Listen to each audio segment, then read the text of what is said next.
So guys ఈరోజు మనము ఒక టాపిక్ గురించి క్లుప్తంగా చాలా డీటెయిల్గా ఎవరైతే ఐఏఎస్ కోచింగ్ కోసం ఆర్ యూపీఎస్సీ కోచింగ్ కోసం ఢిల్లీకి వెళ్ళాలి అనుకునే వాళ్ళకి ఒక detail discussion.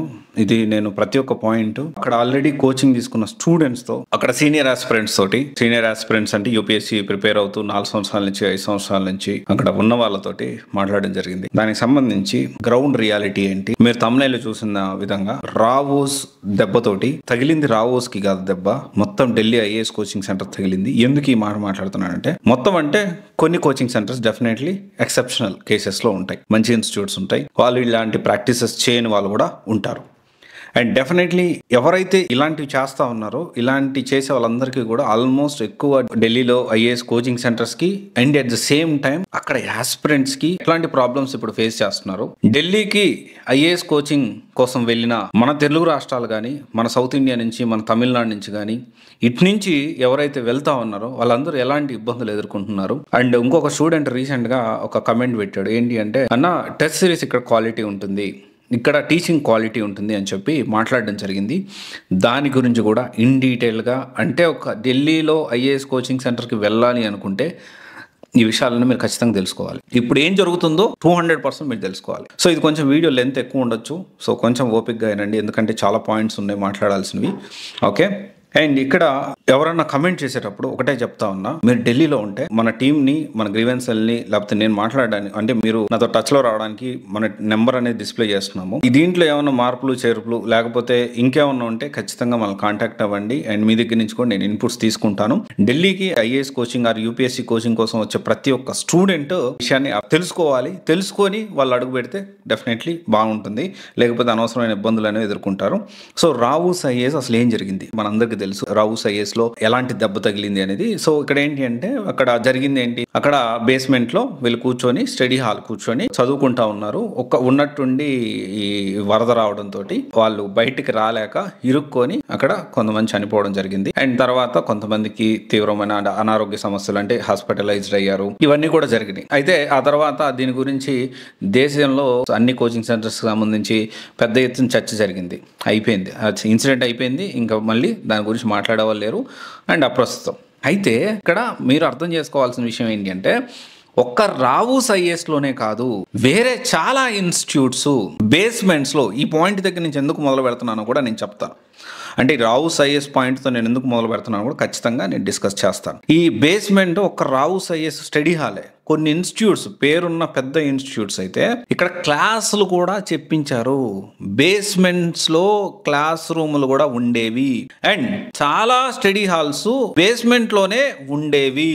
Not only study halls, book centres చూసుకున్నా కొన్ని పెద్ద పెద్ద ఇన్స్టిట్యూట్స్, ఆ పేర్లు అనేది అప్రస్తుతం, పేరున్న పెద్ద ఇన్స్టిట్యూట్స్ బేస్మెంట్లో కూడా క్లాసులు చెప్పించారు. ఇది రియాలిటీ. వన్స్ రావూస్ ఐఏఎస్ ఇలా ఇన్సిడెంట్ జరిగిన తర్వాత అక్కడ గవర్నమెంట్ సీరియస్ యాక్షన్ తీసుకోవడం వల్ల చాలా మంది, చాలా ఇన్స్టిట్యూట్స్ బేస్మెంట్ లో క్లాసులు చెప్పడం ఆపేశాయి. అండ్ చాలా స్టడీ హాల్స్, బేస్మెంట్ లో ఉన్న స్టడీ హాల్స్ అన్ని కూడా మూతపడ్డాయి. దీని వల్ల 1500 రూపాయలు ఉండాల్సిన స్టడీ హాల్ ఈ రోజు చూసుకుంటే మినిమం 3000. అండ్ దీనివల్ల ఉన్నట్టుండి సడన్గా ఎక్స్పెన్సెస్ పెరిగాయి, స్టడీ హాల్స్ కూడా దొరకలేని పరిస్థితి చాలా మంది యూపీఎస్సీ ఆస్పిరెంట్స్ కి ఢిల్లీలో ప్రజెంట్ సిచ్యువేషన్ అయితే. అండ్ ఇప్పుడు దీని దగ్గర నుంచి ఎందుకు మొదలు పెట్టాను, ఇక్కడ ఏంటి అంటే, చాలా మంది ఢిల్లీ అంటే టెస్ట్ సిరీస్ బాగుంటుంది, ఫ్యాకల్టీ బాగుంటుంది, అండ్ ఎన్వైరన్మెంట్ ఉంటుంది, అంటే ఒక మంచి చదువుకునే పోటీ తత్వం ఉంటుంది. డెఫినెట్లీ ఉంటుంది, కాదనట్లేదు, నేను కూడా దాన్ని అంగీకరించేవాడిని. కానీ ఈ రావూస్ ఇన్సిడెంట్స్ తర్వాత బేస్మెంట్ లో క్లాసులు జరగట్లేదు అండ్ ఎక్కడ కూడా స్టడీ హాల్స్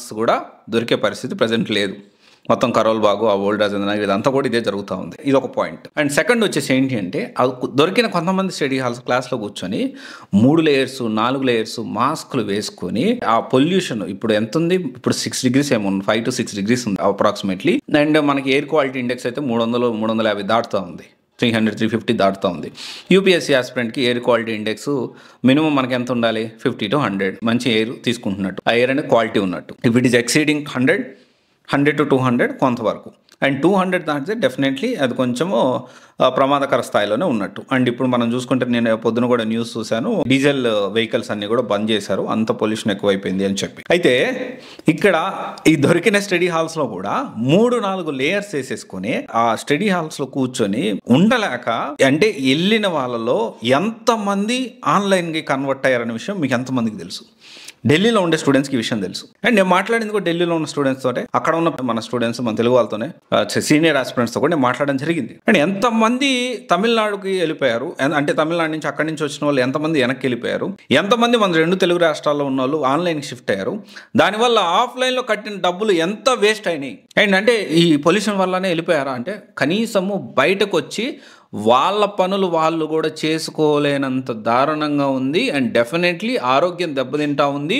అలాంటి సిచ్యువేషన్స్లో ఇంటికి వెళ్ళి, లేకపోతే అక్కడ ఉన్నా కానీ క్లాసుల దాకా కూడా వెళ్ళలేని పరిస్థితుల్లో ఆన్లైన్కి కన్వర్ట్ అయిన వాళ్ళు ఎంతమందో మీకు తెలుసా? అంటే ఇప్పుడు అనుకోవచ్చు, అంటే స్టడీ హాల్ లేదని, లేకపోతే ఇక్కడ పొల్యూషన్ ఉందని చెప్పి ఇప్పుడు మీరు ఢిల్లీలో కోచింగ్ వద్దంటున్నారా అంటే నేను వద్దనట్లేదు, ఇంకా ఉన్నాయి పాయింట్స్ మాట్లాడతా.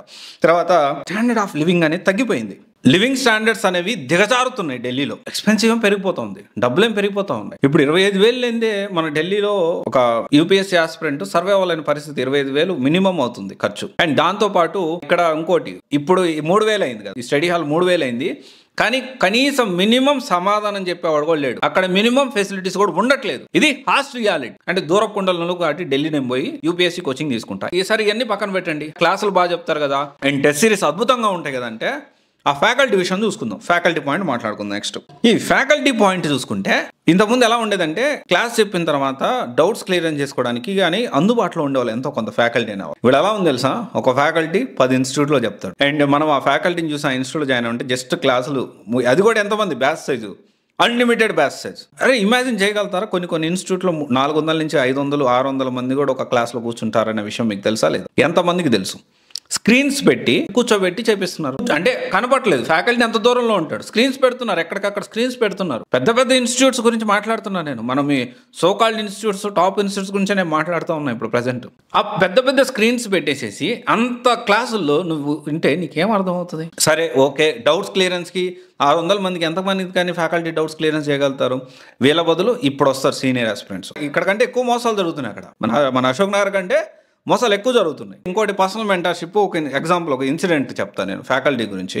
ఈయన ఒక ఇన్స్టిట్యూట్లో ఉన్నారు అని చెప్పి, ఈయన పెద్ద మంచి ఫ్యాకల్టీ, పెద్ద పేరున్న ఫ్యాకల్టీ, ఇన్స్టిట్యూట్లో ఉన్నాడు కాబట్టి నేను ఆయనకి ఆ ఇన్స్టిట్యూట్కి ఫోన్ చేసేసి ఆ ఇన్స్టిట్యూట్లో పే చేసేసి ఈయనతో మెంటర్షిప్ అనేది తీసుకుంటున్నారు.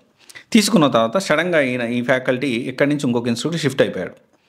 ఇప్పుడు ఆయన ఏమంటున్నాడంటే, నాకు మెంటర్షిప్ కావాలంటే నేను ఆ ఇన్స్టిట్యూట్లో ఉండలేదు, వాళ్ళు నాకు పే చేయలేదనో ఇలా అంటున్నారు, మరి ఏమి ప్రాబ్లం వచ్చిందేంటో, ఇంకొక ఇన్స్టిట్యూట్ మారిపోయాడు, ఇక్కడ నువ్వు జాయిన్ అయితే నేను నీకు మెంటర్షిప్ ఇస్తాను. మరి ఇక్కడ వదిలేసి ఈ ఇన్స్టిట్యూట్లో డబ్బులు కట్టావు, వీళ్ళు రిఫండ్ ఇస్తారా? ఇయ్యరు.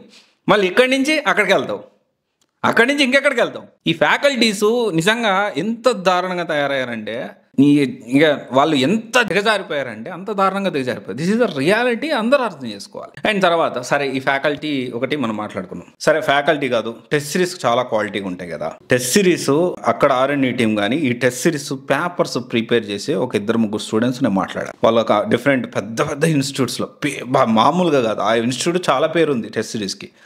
3తో మాట్లాడాను నేను. మాట్లాడితే వాళ్ళు ఒకటే చెప్తాను, అన్న ఒక 10 పేపర్లు తీసుకొని, అంటే నేను ఏదో కంటెంట్ సబ్జెక్ట్ వస్తుంది అనే విషయంతో నేను ఇక్కడ కంటెంట్ మోడరేటర్గా ఇక్కడ జాయిన్ అయ్యాను, కానీ ఒక 10 పేపర్లు తీసుకొని అసలు ఎక్కడి నుంచి ఏం తీసుకున్నావు, అసలు కనీసం యూపీఎస్సీ స్టాండర్డ్ కాదు కదా, కనీసము గ్రూప్ 4 లాగా కూడా ఈ పేపర్స్ లేవన్నా ఆ విధంగా వీళ్ళు చెప్తా ఉన్నారు. కానీ వీళ్ళకి ఇక్కడ మంచి పేరు ఉంది. అలాగుండే టెస్ట్ సిరీస్. ఇక మెయిన్స్ గురించి చెప్పుకుంటే సరే డౌట్స్ క్లియరెన్స్ లేదు, ఫ్యాకల్టీ సరిగ్గా లేరు, బ్యాచ్ సైజ్ చూసుకుంటే మినిమం 400-500 మంది ఉంటున్నారు, అండ్ 3,000 పెట్టి స్టడీ హాల్లో మనం జాయిన్ అయితే దానికి సంబంధించి కనీసం మినిమం ఫెసిలిటీస్ ఇవ్వట్లేదు. అండ్ తర్వాత వచ్చేసి కాస్ట్ ఆఫ్ లివింగ్ పెరిగిపోయింది, పొల్యూషన్ వల్ల సఫర్ అవుతున్నారు, అండ్ ఎక్స్పెన్సెస్ పెరిగిపోతూ ఉన్నాయి, ఫ్యాకల్టీ చూస్తే ఇలా ఉన్నారు, అండ్ స్టాండర్డ్ ఆఫ్ లివింగ్ తగ్గిపోతూ ఉంది. అండ్ ఇన్ని పట్టుకొని వాళ్ళు ఆఫ్లైన్లో లక్షలు డబ్బులు కట్టేసేసి ఆన్లైన్ కన్వర్ట్ అవుతున్నారు. ఇంకా ఎందుకని ఢిల్లీ పోవాలనుకుంటున్నారు మీరు? ఇదంతా కూడా ఢిల్లీలో జరుగుతూ ఉంది. పేరుకి పెద్ద ఇన్స్టిట్యూట్స్. మనకి అర్థం చేసుకోవాల్సిన విషయం ఏంటి అంటే, ఇప్పుడు కూడా ఢిల్లీ వేస్ట్ అనట్లేదు, దాంట్లో ఉండే నెగిటివ్స్ పాయింట్స్ గురించి, కాన్స్ గురించి మాత్రమే మాట్లాడుతున్నాం. చాలా ఐఏఎస్ కోచింగ్ సెంటర్స్ చేస్తున్నాయి ఇప్పుడు, అండ్ కొంతమంది జెన్యున్ గా కష్టపడుతున్నారు. కానీ ప్రెసెంట్ ఉన్న సిచ్యువేషన్లో అయితే మీకు రియాలిటీ అక్కడికి వెళ్ళి ఉంటే తెలుస్తుంది ఎంతమంది తెలుగు అభ్యర్థులు అక్కడి నుంచి ఆన్లైన్కి షిఫ్ట్ అయిపోయి సొంత ఊర్లోకి వెళ్ళిపోయారన్న విషయం మీకు ఎంతమందికి తెలుసు మన 2 తెలుగు రాష్ట్రాల్లో. నేను ఇక్కడ ఉండి మాట్లాడుతున్నా, అక్కడ ఉండి కాదు. మీరు ఒకవేళ కమెంట్ చేయాలనుకుంటే ఒకసారి ఢిల్లీ వెళ్ళండి. ఇప్పుడు మీరు మాట్లాడాలనుకుంటే ఢిల్లీ వెళ్ళండి. ఢిల్లీ వెళ్ళి అక్కడ పరిస్థితులు తెలుసుకొని అప్పుడు కమెంట్ చేయండి. And it is not just about Delhi institutes అబ్బబ్బా దూరకుండా, రియాలిటీ తెలుసుకోండి. అండ్ డెఫినెట్లీ ఏం క్వాలిటీ ఉంది ఇక్కడ. ఢిల్లీ ఫ్యాకల్టీ అని మాట్లాడుకుంటూ ఉంటారు. ఢిల్లీ ఫ్యాకల్టీ అంటే ఏంటి? ఢిల్లీలో క్లాసులు చెప్పేవాళ్ళు. వాళ్ళందరూ ఏమన్నా ఢిల్లీకి సంబంధించిన వాళ్ళు? బీహార్ వాళ్ళు ఉంటారు, యూపీ వాళ్ళు ఉంటారు, మన తెలుగు వాళ్ళు ఉంటారు, మన సౌత్ ఇండియా తమిళనాడు వాళ్ళు ఉంటారు, కర్ణాటక వాళ్ళు ఉంటారు. ఇక్కడ వాళ్ళు వెళ్ళి ఢిల్లీకి చెప్తా ఉంటారు. అక్కడ ఢిల్లీలో ఒక ఇన్స్టిట్యూట్ చెప్తే ఢిల్లీ ఫ్యాకల్టీ అయిపోతారు. స్టాండర్డ్స్ తగ్గిపోతున్నాయి. అండ్ మెటీరియల్ అంటారా, మనకు దొరకని మెటీరియల్ ఏంటి? టెస్ట్ సిరీస్ అంటారా? ఒకవేళ ఎగ్జాంపుల్ టెస్ట్ సిరీస్ సూపర్గా ఒక ఇన్స్టిట్యూట్ బాగా చెప్తుంది, మనకు దొరుకుతుంది కదా. దానికి అక్కడికి వెళ్ళి 25,000 30,000 ఖర్చు పెట్టుకుంటా ఆ పొల్యూషన్కి ఆరోగ్యం ఖరాబ్ చేసుకొని చిన్న చూపు చూస్తూ ఉంటారు కొంతమందిని. కొన్ని ఇన్స్టిట్యూట్స్ నిజంగా జరుగుతుంది ఇది. కొన్ని ఇన్స్టిట్యూట్సే కాదు, కొంతమంది పీపుల్ కూడా కొంత చిన్న చూపు కూడా చూస్తూ ఉంటారు. ఇది రియాలిటీ. అక్కడ ఉండే వాళ్ళు మాట్లాడండి. అంటే ఏదో జస్ట్ ఢిల్లీ ఇక్కడ క్వాలిటీ హైదరాబాద్లో ఉంటుందా, ఇక్కడ క్వాలిటీ బెంగళూరులో ఉంటుందా? ఎందుకు ఉండదు? అక్కడ వాళ్ళే ఇక్కడికి వస్తున్నారు, ఇక్కడ ఇన్స్టిట్యూట్స్ వాళ్ళని బతిలాడుకుంటున్నారు మా క్లాసులు ఇప్పించండి అని. మీకు హైదరాబాద్లో దొరకంది ఢిల్లీలో ఏం దొరుకుతుంది చెప్పండి? పొల్యూషన్ కొంచెం కంపారిటివ్లీ తక్కువ, ఫుడ్ మన బాగుంటుంది. అండ్ ఇప్పుడు కూడా కొంత నాకు విషయం తెలిసింది, అశోక్ నగర్లో కొన్ని హాస్టల్స్ బాగా ఈ కమర్షియల్ అంటే ఫుడ్ సరిగ్గా పెట్టకుండా ఇబ్బంది పెడుతున్నారు, మినిమం ఫెసిలిటీస్ ఇవ్వట్లేదు అని చెప్పి. ఇఫ్ ఇట్ ఈస్ సో, ఏ హాస్టల్లో డెఫినెట్గా మీరు కమెంట్ చేయండి. డెఫినెట్లీ నేను కమింగ్ డేస్లో దీని గురించి కూడా వర్కౌట్ చేయబోతున్నాను. డెఫినెట్లీ ప్రశ్నిస్తాను. హాస్టల్స్ ఫుడ్ జాగ్రత్తగా పెట్టాల్సిన అవసరం ఉంది అశోక్ నగర్లో. ఖచ్చితంగా దీన్ని నేను ప్రజల్లోకి తీసుకెళ్తాను. అండ్ ఇప్పుడు నెక్స్ట్ అశోక్ నగర్లో హాస్టల్స్ వాళ్ళ మినిమం ఫెసిలిటీస్ సరిగ్గా ఫుడ్ పెట్టకుండా ఇబ్బంది పెట్టి డబ్బులు తీసుకునే హాస్టల్స్ అందరూ కూడా జాగ్రత్తగా ఉండండి. కమింగ్ డేస్లో మీ మీద కూడా ఫోకస్ జరగబోతూ ఉంది. అండ్ ఖచ్చితంగా మీరు తీసుకున్న రూపాయికి ఫుడ్ దగ్గర కూడా ఎందుకు ఇంత డబ్బులు తీసుకుంటున్నారు కదా, ఎందుకు ఇంత చేస్తున్నారు? కొంతమంది చేస్తున్నారని నాకు తెలిసింది, పిల్లలు చెప్తా ఉన్నారు. సో జాగ్రత్తగా ఉండండి. నాకు విషయం తెలిసిందంటే ఖచ్చితంగా దీన్ని హై లెవెల్ వరకు తీసుకెళ్తానికి నేను ప్రయత్నం చేస్తాను. జనాల్లో కూడా నేను తీసుకెళ్తాను. Anyway, Delhi IAS coaching centres అయితే ఇలా ఉన్నాయి పరిస్థితి. ఒకవేళ ఇక్కడ వెళ్ళాలి అనుకుంటే ఇవన్నీ విషయాలు తెలుసుకోండి, రియాలిటీ తెలుసుకోండి, అప్పుడు మీరు వెళ్ళండి. All the best. Thank you. This is Raj signing off.